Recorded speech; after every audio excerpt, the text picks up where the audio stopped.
साथियों, स्वागत है आप सभी का। आज हम नया चैप्टर लेकर आए हैं जिसमें हम शुरू कर रहे हैं वृत्त यानी कि सर्कल। ठीक है, वृत्त शुरू करने से पहले, इसके क्वेश्चन करने से पहले थोड़ा सा हम वृत्त के बारे में जान लेते हैं कि वृत्त होता क्या है। ठीक है, तो वृत्त क्या होता है? किसी एक निश्चित बिंदु से, जैसे ये कोई बिंदु है, निश्चित बिंदु से समान दूरी पर स्थित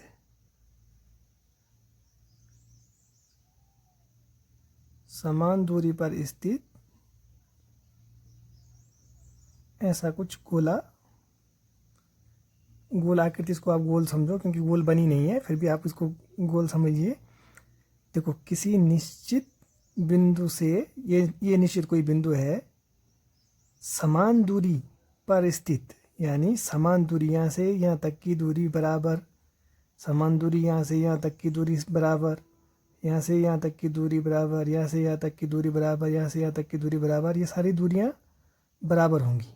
ठीक है, एक निश्चित बिंदु से समान दूरी पर स्थित ये जो बिंदुओं का बिंदुपथ, ये जो बिंदुओं का बिंदुपथ है, इसको क्या कहते हैं? वृत्त या सर्कल कहते हैं। ठीक है, जो वृत्त होता है,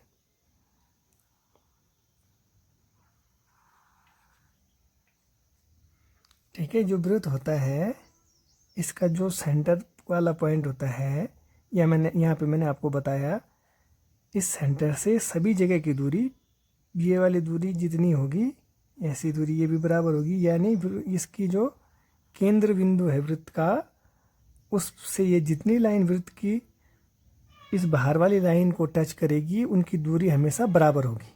ठीक है, आपको एक समझना है, वृत्त के केंद्र से जो कोई सी भी दूरी इधर की तरफ या कहीं कोई सा भी इधर, इसको बोलते हैं आर।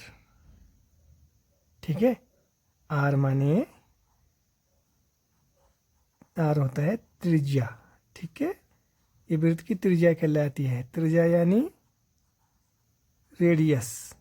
ठीक है, इसको रेडियस कहते हैं। रेडियस ऐसा नहीं कि वृत्त में केवल इधर की तरफ, वृत्त के केंद्र से किधर की तरफ भी, ये वाला, इसको भी आप आर मान सकते हो, यहाँ से इधर की तरफ इसको भी आर मान सकते हो, कहीं इधर ये वाली जितनी लाइन है, ये सारी क्या है? इस वृत्त की त्रिज्या है, रेडियस है। ठीक है, अगर इस रेडियस को आप यहाँ तक मिला दो,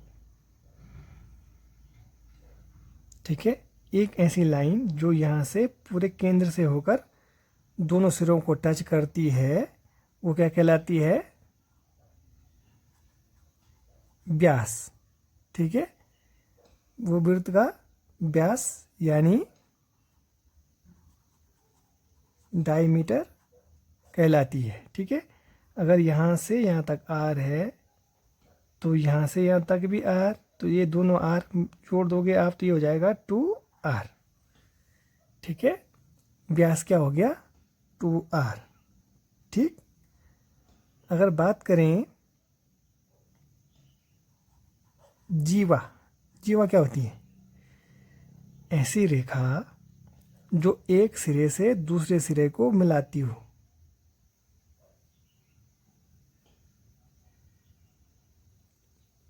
ये वृत्त की क्या होती है? इसको क्या बोलते हैं? वृत्त की जीवा कहते हैं। ठीक है, ये वाली लाइन जो इस कोने से यहाँ तक है, वो वृत्त की जीवा कहलाती है। ठीक है, और अगर मैं आपसे बोलूँ कि सबसे बड़ी जीवा कौन सी होती है? सबसे बड़ी जीवा अगर पूछा जाए आपसे कि कौन सी होती है, तो आप क्या बताएंगे? जो व्यास वाली लाइन होती है, ये वाली लाइन, ये सबसे बड़ी जीवा होती है। ठीक है, अगर हम बात करें वृत्त के क्षेत्रफल की, जो वृत्त का क्षेत्रफल होता है, यानी क्या होता है? एरिया होता है जो वृत्त का, वो होता है पाई आर स्क्वायर। ठीक है, जहां पर पाई का मान होता है 22/7। ठीक है, ऐसी कोई भी आकृति जिसमें गोलाकार हो या अंडाकार हो, उसमें ही उसके फॉर्मूलों में पाई यूज़ होता है। ठीक है, अगर दशमलव की बात करें तो 3.14 दशमलव में पाई का मान होता है। ठीक है, और अगर आप इसको ऐसे समझें कि जो ये 22 होता है, ये 22/7 है। ठीक है, ये क्या होता है, ये ऊपर जो है ये परिधि होती है, नीचे क्या होता है, व्यास होता है। ठीक है, अभी मैंने आपको परिधि नहीं बताया है इसमें ना। अच्छा, परिधि, हाँ, तो जो वृत्त होती है, वृत्त की परिधि क्या होती है, परिधि यानी परिधि को बोलते हैं सरकमफ्रेंस। सरकमफ्रेंस जो इसका होता है परिधि, उसको बोलते हैं 2πr। ठीक है, वृत्त की परिधि क्या होती है, 2πr। परिधि कौन सी लाइन होती है, जैसे ये वृत्त है कोई, परिधि या इसको परिमाप मैंने आपको इससे पहले वाले क्लास में बताया था ना आपको, आयत वाले में और वर्ग वाले में। ये कोई लाइन है, कोई रस्सी समझो आप इसको, उस रस्सी को आप यहाँ पे से कट कर दो। ठीक है, उस रस्सी को आपने कट किया, फिर उस रस्सी को आपने ऐसा खोल दिया। ठीक, तो यहाँ से यहाँ तक की जितनी इसकी लंबाई होगी वो उसकी परिधि कहलाएगी। ठीक है, परिधि सरकमफ्रेंस उसकी यहाँ से यहाँ तक की जो ये बाहर जितना एरिया उसने कवर किया है, इस रस्सी की लंबाई जितनी है, ठीक है, वो उसकी परिधि कहलाती है। ठीक है, अब मैं आपको पाई का मान बता रहा था कि पाई का मान 22/7 क्यों होता है। ठीक है, पाई का मान 22/7 इसलिए होता है, अगर इस वृत्त की यहाँ से यहाँ तक का व्यास 7 हो, पूरा यहाँ से यहाँ तक की लंबाई 7 हो, तो इसकी त्रिज्या होगी 3.5। ठीक है, इसकी त्रिज्या 3.5 होगी, माने 3.5 यहाँ सेंटर से यहाँ तक और 3.5 सेंटर से इधर की तरफ। ठीक है, या इस वृत्त की अगर आप परिधि निकालेंगे, परिधि माने इसको अगर आप खोलेंगे तो ये 22 ही निकलेगा। समझ में आ रहा है, यानी किसी भी वृत्त का व्यास अगर आपको 7 दिया होगा, व्यास यहाँ से यहाँ तक की लंबाई 7 व्यास की होगी, तो उस वृत्त की अगर आप परिधि निकालेंगे तो वो परिधि आपकी 22 निकलेगी, यानी कि 22 निकलेगी। ठीक है, तो परिधि अपॉन व्यास होता है ये वाला 22/7। ठीक है, तो के केंद्र से जो कोई सी भी लाइन अगर जाती है, ये कोई वृत्त है, ठीक है, वृत्त के केंद्र से जाने वाली कोई भी लाइन, जैसे ये वृत्त का केंद्र है, तो हमने जैसे इसमें बीच यहाँ से ये वाली लाइन गई थी तो हमने इसको व्यास बोला था। तो कोई सी भी लाइन अगर यहाँ से यहाँ गई, इस लाइन को भी व्यास बोलेंगे। कोई लाइन यहाँ से यहाँ गई, ये भी व्यास होगा, सेंटर को टच करनी चाहिए। यहाँ से यहाँ गई, ये भी व्यास हो गई। यहाँ से यहाँ गई, ये भी व्यास हो गई। ये पूरी लाइन व्यास हो गई। ये यहाँ से यहाँ गई, ये भी व्यास हो गई। ठीक, अगर ये लाइन मैं ऐसे खींच देता हूँ तो ये क्या है, जीवा, क्योंकि ये वाली लाइन सेंटर से होके नहीं जा रही है। ठीक है, अगर सबसे बड़ी जीवा की बात करें तो ये वाली सबसे बड़ी जीवा होगी जो सेंटर से होके जाएगी। ये सबसे बड़ी जीवा होगी जो सेंटर से होके जाएगी। अब आपको एक क्वेश्चन दिया गया है, किसी वृत्त की परिधि 44 सेंटीमीटर है, उसका व्यास कितना होगा। ठीक है, देखो मैंने आपको क्या बताया था कि जो पाई का मान होता है वो क्या होता है, 22/7। ठीक है, और मैंने आपको ये भी बताया है कि जो 22 है वो होता है परिधि के बराबर। ठीक है, और जो 7 है वो किसके बराबर होता है, व्यास के बराबर। ठीक है, उसने परिधि दी है 44, परिधि उसने 44 दी है, यानी जब 22 दुगना हुआ तो परिधि आ गया 44। ठीक है, उसने क्वेश्चन में व्यास पूछा है तो आप व्यास डायरेक्ट निकाल सकते हो। यहाँ से व्यास कितना आ जाएगा, देखो 22 को जब दुगना किया था तो परिधि आया था 44, तो व्यास को दुगना करेंगे तो 14 आ जाएगा, यानी व्यास 14 सेंटीमीटर हो जाएगा। ठीक है, ये तो डायरेक्ट मेथड था। ठीक है, इसको डायरेक्ट कर सकते हो आप, अगर आपको ये पता है कि ये 22 परिधि होता है और व्यास ये 7 होता है। ठीक है, अगर मेथड से करेंगे आप तो मेथड से भी कर सकते हो आप। वृत्त की परिधि, यानी वृत्त की परिधि का फॉर्मूला होता है 2πr। 2πr is equal to कितना दिया है, 44। ठीक है। 2 पाई का मान 22/7 गुणा गया r इज इक्वल टू 44, क्योंकि आपको व्यास निकालना है, यानी 2r निकालना है आपको, ठीक है। व्यास माने ये तो मैंने आपको बताया ना, ये तो आपको पता होगा अब कि देखो यहाँ से यहाँ तक r होता है, ठीक है। व्यास निकालना है तो पूरा यहाँ से यहाँ तक, यानी ये भी r, तो 2r निकालना है आपको व्यास, ठीक है। तो उसके लिए आपको r पता होना चाहिए, तो आप ये यहाँ से कर लो, r इज इक्वल टू हो जाएगा 44 गुणा में ये 7 इधर चला जाएगा अपॉन 22 इंटू 2, ठीक है। 22 दूना 44, 2 से आपने 2 काटा, r इज इक्वल टू जब 7 आया, आपको 2r निकालना है, क्योंकि व्यास निकालना है, तो ये हो जाएगा 14 सेंटीमीटर, ठीक है। आंसर आ गया आपका, ठीक है। एक क्वेश्चन ऐसे ही दूसरा दिया है आपको, यदि किसी वृत्त का व्यास 21 सेंटीमीटर है तो वृत्त की परिधि क्या होगी, ठीक है। मैंने आपको क्या बताया, पाई का मान होता है 22/7, यानी ऊपर वाला होता है परिधि, नीचे वाला क्या होता है, व्यास, ठीक है। नीचे वाला व्यास होता है, ऊपर वाला परिधि होता है। व्यास 21 सेंटीमीटर, यानी इसमें 3 का गुणा हुआ है, तब तो 21 हुआ व्यास, तो इसमें ऊपर वाले में 3 का गुणा कर दो, 3 दूना 6, 3 दूना 6, परिधि कितना आ गया, 66 सेंटीमीटर आ गया आंसर, ठीक है। समझ में आ रहा होगा आपके। मेथड से भी कर सकते हो। वृत्त का व्यास दिया गया है, वृत्त का व्यास दिया है, यानी 2r बराबर दिया है 21, तो r बराबर हो जाएगा 21/2, ठीक है। ये मेथड से है, ये शॉर्टकट मेथड है, ठीक है। कि अगर आपको ऊपर वाले का मान पता होता है कि परिधि होता है, नीचे का व्यास होता है, तो आप डायरेक्ट भी कर सकते हो, ठीक है। ये ट्रेडिशनल मेथड है, जैसे हम करते ही हैं। 2r इज इक्वल टू, उसने 21 दिया है, तो r का मान आ गया 21/2।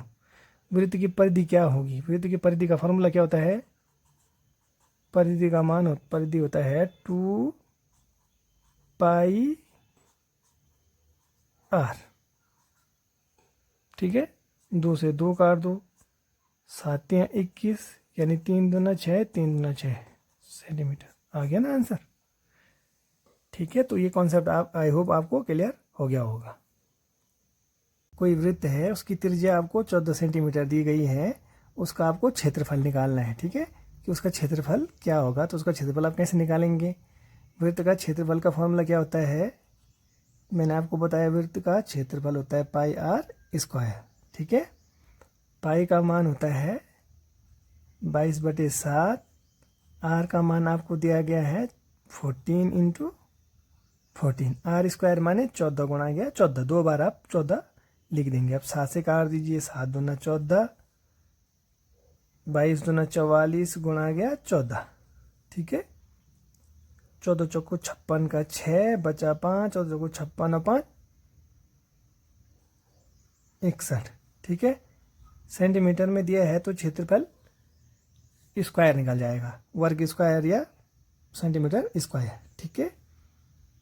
अगर कहीं पर आपको वृत्त का व्यास दिया है 14 सेंटीमीटर, आपको वृत्त का क्षेत्रफल निकालना होगा, ठीक है। तो आपको पता है जो त्रिज्या होती है, त्रिज्या क्या होती है, व्यास का आधा, यानी कि त्रिज्या 7 सेंटीमीटर हो गई। जब आपको त्रिज्या पता चल गई तो आप क्षेत्रफल निकाल लेंगे, कैसे, पाई r² से। पाई की जगह में आप रखेंगे 22/7, r की जगह में आप रख देंगे 7, क्योंकि त्रिज्या 7 निकल गई, व्यास का आधा, ठीक है। 7 से 7 काट देंगे आप, तो ये हो जाएगा 154 सेंटीमीटर स्क्वायर, ठीक है।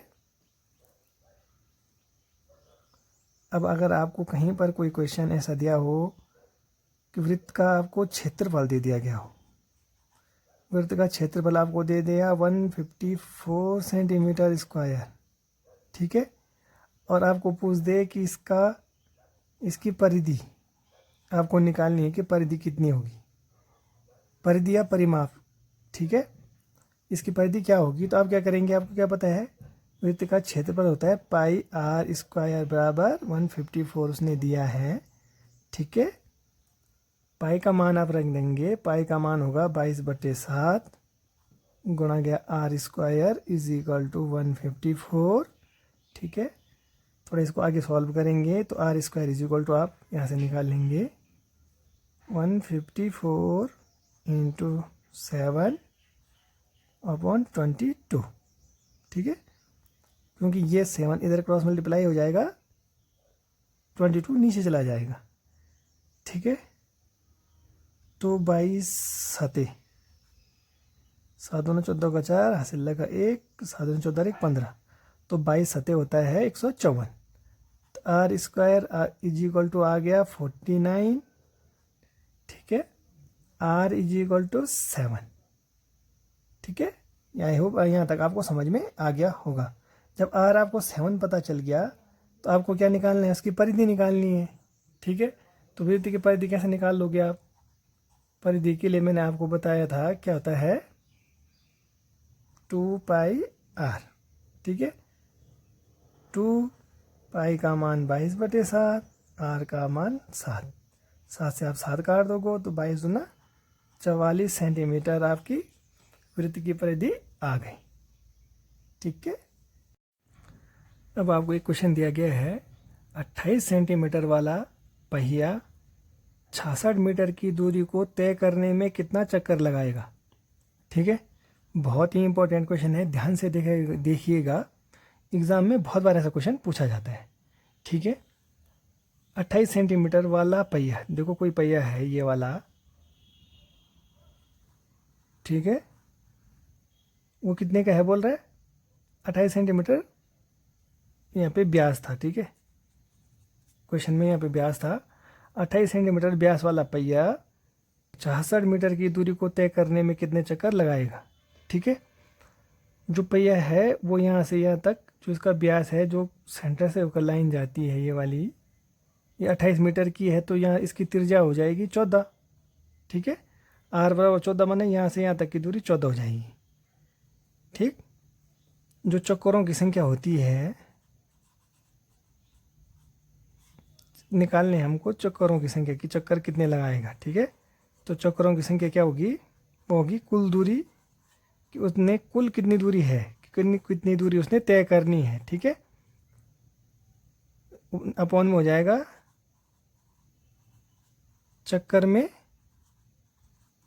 चली गई दूरी। ठीक है, एक चक्कर में कितनी दूरी चली उसने। ठीक है, तो वो हो जाएगा। अब आपको क्या करना है, आप इसको ऐसा समझो कि एक दूरी तो आपको उसने दी है 66 मीटर। ठीक है, एक चक्कर कैसे, एक चक्कर में चली गई दूरी कैसे पता करेंगे आप? ये कोई गोला है, अगर आप इसको कट कर देते हैं, इस रस्सी को आप कट कर देते हैं यहाँ पे, ये पूरा इसको रस्सी मान लो आपकी रस्सी है, ये रस्सी को आपने कट कर दिया यहाँ पे। ठीक है, तो इस रस्सी को कट कर दिया आपने, तो इसको अब अगर आप खोल दो तो ऐसा हो गया है। इस रस्सी को खोल दिया आपने, आप इसको जितनी दूरी ये इसको खोलने में जितनी दूरी तय हुई है वो एक चक्कर की दूरी हो गई, यानी 2 पाई आर। इसकी जो परिधि है वो एक चक्कर के बराबर हो जाएगी। ठीक है, और कुल दूरी, तो कुल दूरी क्वेश्चन में दी गई है, कुल दूरी है 66 मीटर। ठीक है, क्योंकि ये सेंटीमीटर में है, 14 सेंटीमीटर आया ये, तो इसको भी आप सेंटीमीटर में बदल लो तो ये हो जाएगा 66 गुणा गया 100 सेंटीमीटर। ठीक है, अब आप इसको कर दो सॉल्व, कुल दूरी हो जाएगा 66 गुणा गया 100 बटे एक चक्कर में चली गई दूरी, एक चक्कर में कितनी दूरी चलेगा 2 पाई का मान 22/7, आर का मान 14। ठीक है, अब काट दो आप इसको, 7 दूना 14, 22 से काट दो, 22 तियाँ 66, तो दूनी 4 से काट दो 100 को, तो 25 चौको 100, तो यानी 25 तियाँ 75 चक्कर लगाएगा वो। ठीक है, तो आई होप आपको ये समझ में आ गया होगा क्वेश्चन। एक क्वेश्चन और कर लेते हैं, इससे पहले वाला क्वेश्चन अगर आपको समझ में नहीं आया, एक पहिए का व्यास, देखो कोई पहिया है। ठीक है, उसका व्यास दिया है 40 सेंटीमीटर, यानी यहाँ से यहाँ तक की दूरी जो सेंटर से जाती है लाइन, यहाँ से यहाँ तक की दूरी 40 दी है, तो यहाँ पे से यहाँ तक की दूरी कितनी हो जाएगी 20 सेंटीमीटर। ठीक है, 20 सेंटीमीटर हो जाएगी। तो ये जो चक्का है, ये पहिया है, ये एक चक्कर में कितना चलेगा, एक चक्कर में कितना चलेगा, अगर आप यहाँ पे कट मारते हो, इसको खोलते हो, तो जितना खोलने के बाद ये इसको रस्सी समझ लो आप, तो इस रस्सी को खोलने के बाद, जितना खोलने के बाद इसकी लंबाई होगी एक चक्कर में उतना चलेगा, यानी एक चक्कर में चलेगा 2πr, क्योंकि जो ये बाहर वाली लाइन है, ठीक है, ये वाली लाइन, ये एक चक्कर के बराबर हो जाएगी, ठीक है, इसकी परिधि के बराबर हो जाएगी, जितना इसका परिमाप है बाहर वाला 2πr, ये एक चक्कर के बराबर हो जाएगा, ठीक है। इसको खोलने के बाद आपने ये है तो ये 2πr के बराबर होता है, ठीक है। कुल दूरी कितनी है, कुल दूरी है 170 मीटर, तो 176 मीटर को, सॉरी 176 है, तो 176 मीटर को आप सेंटीमीटर में बदल दो, तो अब मल्टीप्लाई कर देंगे 100 से, ठीक है, क्योंकि ये सेंटीमीटर में दिया है, तो ये सेंटीमीटर में है तो इसको भी सेंटीमीटर में बदल दो, ठीक है। कुल दूरी कितनी है 176 गुणा गया 100, कुल दूरी ये है, और एक चक्कर में कितनी दूरी चलता है 2πr, 2π का मान 22/7, r का मान 20, ठीक है, r का मान 20 नहीं 40, उसने व्यास 40 दिया है तो हमने r 20 निकाल लिया। अब आप इसको आगे सॉल्व कर दो, 20 से काट दो, 20 पंजे 100, ठीक है, 20 पंजे 100 आ गया। अब 2 से काट दो, 2 अट्ठे 16, 2 अट्ठे 16, ठीक है। अब अगर यहाँ पे समझ में नहीं आ रहा है तो 88 गुणा गया 5 बटे, ये ऊपर चला जाएगा 22, ऐसे ही रहेगा, 22/7, 7 ऊपर चला जाएगा, 7 ऊपर हो जाएगा, 22 चौको 88, 7 पंजे 35, 35 चौको, सॉरी 5 चौको 20, 20 सत्ते 7 14, 140, तो 140 चक्कर आपका आंसर आ गया, ठीक है। आज की क्लास का एक क्वेश्चन आपको ये दिया गया है, किसी 18 सेंटीमीटर त्रिज्या वाले वृत्त के चारों ओर 3 सेंटीमीटर चौड़ा रास्ता है, तो रास्ते का क्षेत्रफल क्या होगा। रास्ते का क्षेत्रफल निकालने वाला क्वेश्चन चाहे आयत में हो, चाहे वर्ग में हो, चाहे वृत्त में हो, कि जो चारों ओर से रास्ता होता है, ऐसा क्वेश्चन एग्जाम में अधिकतर पूछा जाता है। बहुत ही इंपॉर्टेंट क्वेश्चन है, आप ध्यान से देखिएगा, ठीक है। वो बोल रहा है कोई वृत्त है, देखिए ये आपको उसने कोई वृत्त दिया है,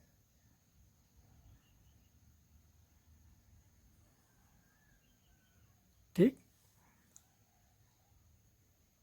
18 सेंटीमीटर त्रिज्या वाले इस वृत्त की जो त्रिज्या है, त्रिज्या माने सेंटर से यहाँ तक की दूरी क्या है 18 सेंटीमीटर, ठीक है, कि चारों ओर 3 सेंटीमीटर चौड़ा रास्ता है। इस वृत्त के चारों ओर माने इसके बाहर से, ये भी गोल है, अब हो सकता है फिगर यहाँ पे ढंग से ना बने, पर फिर आप ऐसा समझो कि ये जो इसके बाहर से जो रास्ता है, ये वाला जिसको मैं ये लाइन से खींच रहा हूँ, इसका आपको क्षेत्रफल निकालना है, ठीक है।